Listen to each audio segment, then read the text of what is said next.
একটা মিছিল যাচ্ছে ফিলিস্তিনের জন্য, ফিলিস্তিনের শিশুদের রক্ষা করার জন্য, ফিলিস্তিনের নাগরিকদের রক্ষা করার জন্য। এই প্রতিবাদী প্রোগ্রামে একটা জিজ্ঞাসা করতে চাই, আমেরিকা এ পর্যন্ত যত যুদ্ধ করেছে সবগুলো যুদ্ধের মূল কথা ছিল তারা শান্তি প্রতিষ্ঠা করতে চায়। তারা শান্তি প্রতিষ্ঠার নামে মুসলিম নিধন করে, শান্তি প্রতিষ্ঠার নামে মানুষ হত্যা করে। অদ্ভুত বিষয়, তাদের হত্যা শান্তি প্রতিষ্ঠার জন্য। আরেকটি দেশ রয়েছে আমাদের পার্শ্ববর্তী দেশ ভারত, তারাও এরকম ভাবে মুসলিমদেরকে নিপীড়ন করছে, মুসলিম হত্যা করছে। মুসলিম নিপীড়নের ক্ষেত্রে ভারত, আমেরিকা, ইসরায়েল তিনটা একজোট, একসাথে এক তালে মুসলিমদের বিরুদ্ধে কার্যক্রম করছে। ভারত আমাদের এখানে সংখ্যালঘুর কথা, নিপীড়নের কথা বলে। আমি ভারতকে বলবো, তোমাদের সমস্ত মিডিয়া, গণমাধ্যম, গবেষণা এক জায়গায় করো। কখনো দেখাতে পারবে না বাংলাদেশের মুসলিমরা কোন হিন্দুকে গণপিটুনি দিয়ে হত্যা করেছে। আছে নাকি এরকম কোন ঘটনা? ভাই, কোন ঘটনা নাই। অথচ ফরিদপুরে 2 মুসলিম নির্মাণ শ্রমিককে পিটিয়ে পিটিয়ে হত্যা করলো। আমরা ধৈর্য ধরেছি। চট্টগ্রামে আমাদের আইনজীবী আলিফ ভাইকে হত্যা করলো, আমরা চুপ আছি। আমরা ধৈর্যের প্রমাণ দিচ্ছি। তারা মনে করছে এদেরকে তো কিছু করা যায় না, এদেরকে তো যা ইচ্ছা তাই করা যায়।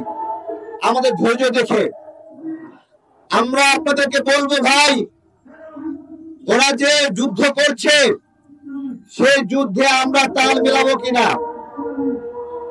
আমাদের স্পষ্ট কথা, ওদের অর্থনীতি বন্ধ করতে হবে।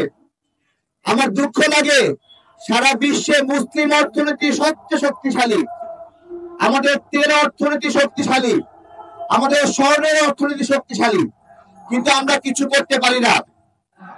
আমাদের তেল অর্থনীতি দিয়ে আমরা চাপ দিতে পারি নাই। তেল বন্ধ করে দেব, ফিলিস্তিনিদের উপর অত্যাচার বন্ধ করো। আমাদের মধ্যপ্রাচ্যের দেশগুলো মুসলিম ভাইরা এটা বলে নাই। আমাদের ছিল, এই শক্তি ছিল, কিন্তু আমরা কখনো কাজে লাগাই নাই। রাজতন্ত্রের দেশগুলো তারা নিজেদের ক্ষমতার জন্য সর্বোচ্চ উপায়ে ইসরায়েলের দালালি করছে, আমেরিকার দালালি করছে। প্রিয় ভাইয়েরা, এটা কি বন্ধ করার উপায় নাই?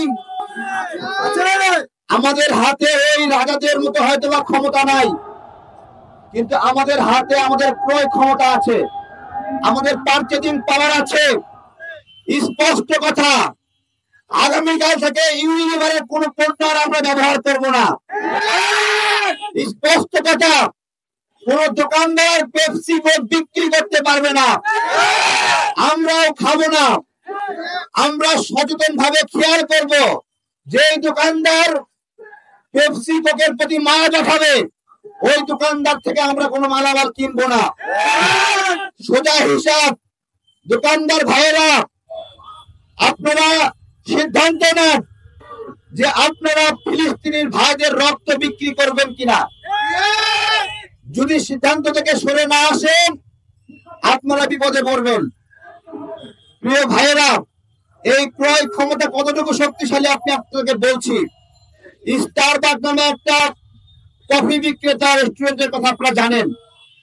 শুধুমাত্র এই বয়কটের কারণে এই বিখ্যাত প্রতিষ্ঠান বন্ধ হওয়ার পথে। তা আমরা কি পারি না এই আমেরিকার প্রতিষ্ঠান ইউনিলিভারে লালবাতি জ্বালাইতে? সম্ভব নি বলেন?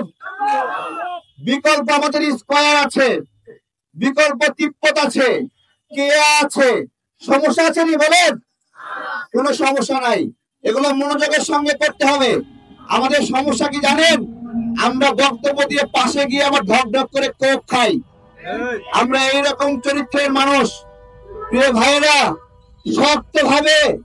শক্তভাবে আমরা এই লড়াইটা করব। যারা ইসরায়েলি পণ্য বিক্রি করবে, দোকানে ট্যাগ লাগায় দেবো ইসরায়েলের দালাল। আমরা নিশ্চিত করব এই বাংলাদেশ থেকে অন্তত ইসরায়েলের জন্য আমেরিকার জন্য একটা পয়সাও যাবে না। এরা কতটুকু ভয়ঙ্কর দেখেন। কেউ দেখাতে পারবে যে আমেরিকা জাপানে এইভাবে পারমাণবিক বোমা দিয়ে মানুষ মেরেছে? কোন কালে কোন সময় ইতিহাসে আমাদের কোন মুসলিম কমিউনিটি এভাবে গণহত্যা করেছে? দেখাতে পারবে?